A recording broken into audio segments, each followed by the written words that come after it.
This episode is brought to you by Redfin. You're listening to a podcast, which means you're probably multitasking. Maybe even scrolling home listings on Redfin, saving homes without expecting to get them. But Redfin isn't just built for endless browsing. It's built to help you find and own a home. With agents who close twice as many deals, when you find the one, you've got a real shot at getting it. Get started at redfin.com. Own the dream. ரத்தத்தை உறைய வைக்கும் உண்மைகள் தைரியம் இருந்தால் கேளுங்கள். கீதாவுடன் மர்மதேசம்.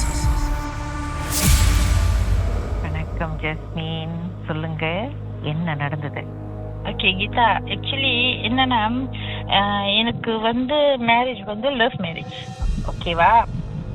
அப்போ என்ன ஆச்சுன்னா, எனக்கு தெரியாது, என் ஹஸ்பண்ட் அவர் உடம்புல ஒரு ஜின்னு வச்சிருக்காரு. ஜின்னா என்னன்னு தெரியல, சம்திங் அவர் உடம்புல வச்சு வளர்த்துட்டு இருந்திருக்காரு.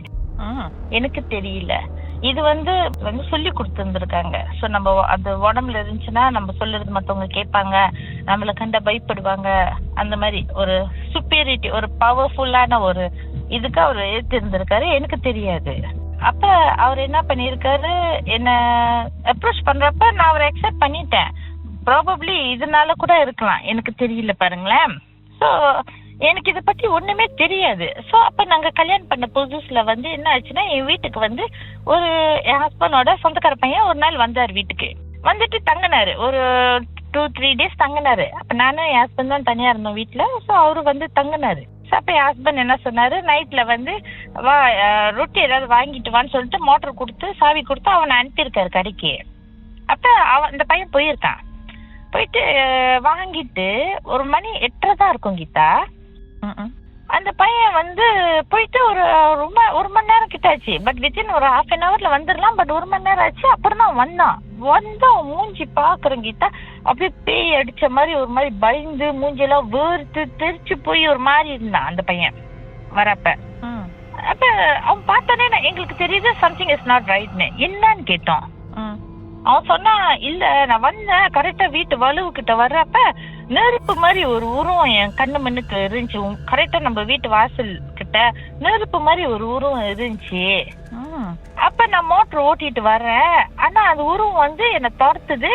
ஆனா என்னால ஓட முடியல. ஆனா அது கிட்ட வருது. ஆனா என்ன தொட முடியலன்னு சொல்றான்.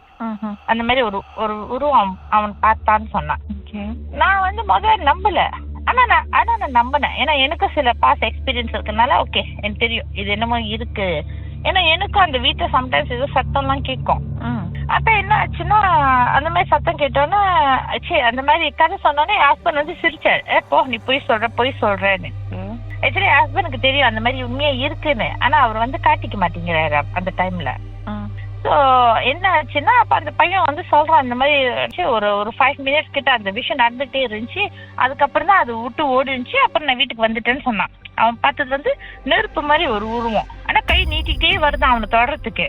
அவன் மோட்டர்ல வந்துட்டு இருக்கான். பட் அந்த அந்த அந்த இடம் அந்த டைம் ஃப்ரீஸ் ஆயிட்ட மாதிரி அவன் மோட்டர் நவர்ல, அந்த பேயும் நவர்ல. ஜஸ்ட் லைக் அந்த கை மட்டும் அப்படியே நேசா நீட்டிக்கிட்டு வர மாதிரி தான் இருந்துச்சான்.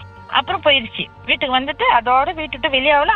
அவன் மறுநாள் பேக்க தூக்கிட்டு கிளம்பிட்டான், ஓடிட்டான் அந்த பையன். ஆனா எனக்கு வீட்டுல எப்பயுமே யாரோ நடக்கிற சத்தம் கேட்கும், கேட்டு பாக்குற சத்தம் கேட்கும், எல்லாம் கேட்கும். ஸோ நம்ம நினைச்சோம் சம்டைம்ஸ் இது ஒரு பெரிய இஷ்யூ இல்லை, பிகாஸ் நம்ம எதுவும் கண்ணுல பாக்கல, இது ஒண்ணும் இல்லை அப்படின்னு நினைச்சிட்டு இருந்தேன். ஒரு நாள் நான் தூங்கிட்டு இருக்கேன் கீதா. நான் தூங்குறப்ப நம்ம முடி விரிச்சு விட்டு, என் முடி கொஞ்சம் நீட்டு விரிச்சு விட்டு தான் நான் படுத்திருக்கேன். அந்த கட்டில் கீழ இருந்து கையை விட்டு கரெக்டா முடி பிடிச்சி இழுக்கிறது, அந்த 5 விரலும் அப்படியே என் தலையில படுறது எனக்கு அப்படியே ஃபீல் பண்ணுச்சு. அன்னைக்கு நான் வீட்டுல ஒண்டியா தான் இருந்தேன். ராத்திரி ஒரு 10-11 இருக்கும். ஹஸ்பண்ட் வேலைக்கு போயிட்டாரு. அப்ப நான் படிச்சுட்டு இருக்கேன். எனக்கு தெரியுது அந்த கை அப்படியே தலையில அப்படியே அந்த அந்த அந்த கை 5 விரல் அப்படியே தலை உள்ளுக்கு விட்டு முடி பிடிச்சி இழுக்குது. அப்படி தெரியுது. டக்குன்னு எழுந்திரிச்சிட்டு நான் நினைச்சேன் யாரோ நம்மள பயமுறுத்துறாங்கன்னு சொல்லிட்டு லைட் எல்லாம் தட்டிட்டு எல்லாம் பார்க்க யாருமே இல்ல. அப்பதான் எனக்கு கிளிக் பண்ணிச்சு. ஓகே, அந்த பையன் அன்னைக்கே சொன்னா, ஓகே அது நிஜம், நம்மள இப்படி டிஸ்டர்ப் பண்ணுதுன்னு. அதுக்கப்புறம் இருக்கு அப்பதான் கன்ஃபார்ம் ஆச்சு இருக்கு அப்புறம்னு. அப்புறம் தான் போய் பார்க்க டிஸ்டர்பன்ஸ் ரொம்ப துருவாயிருச்சு. அப்ப எனக்கு டாக்டர் பிறந்தாங்க கீதா. என் டாக்டர் வந்து அப்போ 1 வயசு ஆக போகுது. வீட்டுல வந்து ப்ரேயர்ஸ்க்கு சமைக்கிறோம். வீட்டுல வந்து எந்த நல்ல காரியம் செஞ்சாலும் ஏதோ பிரச்சனை வந்துரும், எதுவுமே அமையாது கீதா, அந்த மாதிரி. அப்ப என்ன ஆச்சுன்னா வீட்டுல வந்து மாமியாருக்கு ப்ரேயர் செய்யறோம். அப்ப என்ன ஆச்சுன்னா என் டாக்டர் வந்து 1 வயசு, நான் பேபி காட்ல படுக்க வச்சுட்டு நான் வந்து சமைச்சிட்டு இருக்கேன். பிள்ளைங்க விளையாட்டுத்தனமா கீழே இறக்கி விட்டுருச்சுங்க. அப்படியே வந்து கை வந்து சமைச்ச சாம்பாருக்கு கை விட்டுருச்சு. ஐயோ, கை வந்து போய் ஹாஸ்பிட்டல் அட்மிட் பண்ணிட்டாங்க. அப்புறம் எனக்கு அது மனசு நல்லா இல்ல. அப்புறம் நான் ஒரு இடத்துல போய் பார்த்ததுக்கு தான் சொன்னாங்க, இது வந்து ஒரு உயிரை கேக்குது, வீட்டுல என்னமோ இருக்கு. ஒரு நிமிஷம் இருங்க, பிரேக் பிறகு மறுபடியும் பேசுவோம்.